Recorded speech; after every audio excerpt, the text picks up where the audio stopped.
വിദ്യാഭ്യാസപരമായി നോക്കുമ്പോൾ വിദ്യാർത്ഥികൾ പഠനത്തിൽ കൂടുതൽ ശ്രദ്ധ കേന്ദ്രീകരിക്കേണ്ടി വരും. ശാസ്ത്രീയമായ പരീക്ഷണങ്ങളിലും ഗവേഷണങ്ങളിലും ഏർപ്പെടുന്നവർക്ക് അനുകൂലമായ വിജയം നേടാൻ കഴിയുകയും ചെയ്യും. ഉപരിപഠനത്തിനായി ശ്രമിക്കുന്നവർക്ക് ചില തടസ്സങ്ങൾ നേരിടാമെങ്കിലും പരിശ്രമം തുടർന്നാൽ വിജയം കണ്ടെത്താനാകും. മാസത്തിലെ പൊതുവായ ഫലം വിശദമായി നോക്കാം.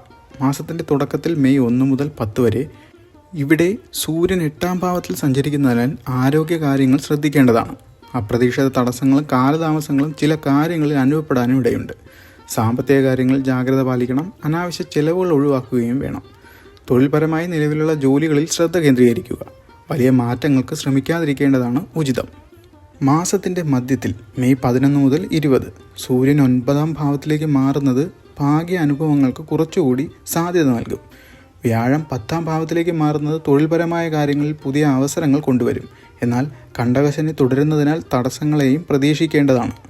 ഈ സമയത്ത് പ്രധാനപ്പെട്ട തീരുമാനങ്ങൾ എടുക്കുമ്പോൾ കൂടുതൽ ആലോചിച്ച ശേഷം വേണം എടുക്കേണ്ടത്. ഭൂമി സംബന്ധമായ ഇടപാടുകൾ നീണ്ടുപോകാൻ സാധ്യത കാണുന്നുണ്ട്. മാസത്തിൻ്റെ അവസാനത്തിൽ മെയ് 21 മുതൽ 31 വരെയുള്ള സമയം.